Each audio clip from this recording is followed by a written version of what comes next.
This video, I'm going to show you how to do a segmental bridge, or also called a Pilates bridge. This is working on trying to get the spine to move segment by segment as you're lifting your hips up into the air. This helps with getting a little bit more fine-tuned motor control of the spine itself, as well as general strengthening for your low back, core, and hips. So you're going to get yourself laying down on your back, knees bent, feet flat on the floor. Your feet should be about hip width apart. And you want your toes to be in the same line together. So you don't want one foot to be sitting in front of the other. You want to try to get them in line as much as possible. If you're not sure that is happening, put your feet or your toes against a wall or a flat surface to help give yourself a marker. You can have a little pillow for support of your head as needed, or you can have no pillow at all, whatever feels comfortable for you. I do recommend you do this on a firm surface like the floor or a hard bench like this.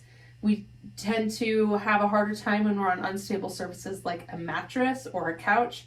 So it's always better to be on a firmer surface for this exercise.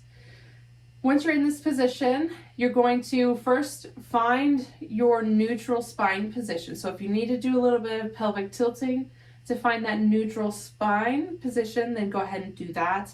You want to have just a tiny bit of a little arch in your lower back. We don't want to be totally tucked under with your lower back shoved into the floor, but we don't want to be arching up off of the floor either. You want to be in the middle of those two areas. Once you have that neutral spinal position, you're going to lightly engage your core. So you're going to start off by doing a nice relaxing belly breath in, and then exhale through pursed lips. Pull that belly button up in towards the spine and slightly up towards your head, engaging this lower abdominal area. You might feel a little bit of pelvic floor engagement, or you might be instructed to do a Kegel with that as well. So once you have that core engaged, you're just going to keep it engaged and then return to normal breathing. Keeping this core nice and engaged in your back in a neutral position, we're going to slowly start to round our pelvis and tuck our tail. This should start to get the sit bones lifting up off of the floor. And then you're going to think about slowly rolling up the spine, lifting one segment at a time up off of the floor until you get to your desired height. So a lot of times we're aiming for a straight line from your shoulders through your hips to your knees, or you may be instructed to go lower if you need to for your own mobility and strength limitations. Once you're at the top, you're going to hold for the prescribed amount of time. Normally it's just a brief hold.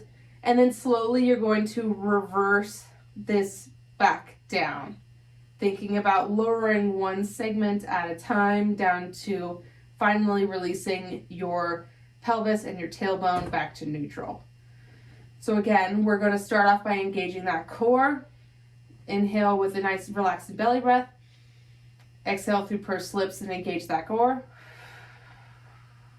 Keep that core engaged.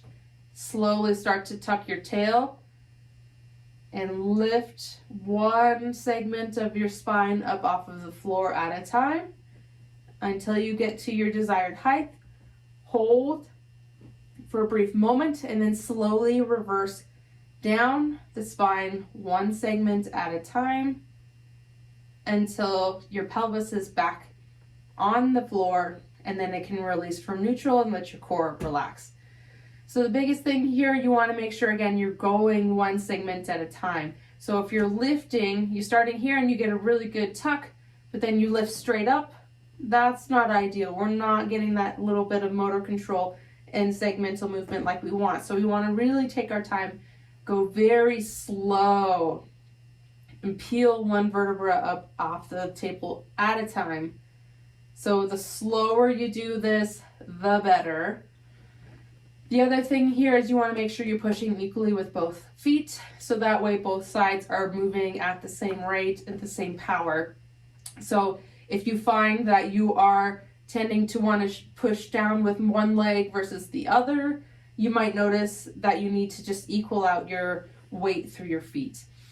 So you can use a little bit of hand support with your hands on the floor if you need a little extra help, but otherwise your hands can be on your hips, they can be on your belly, they can be up in the air, wherever that feels good.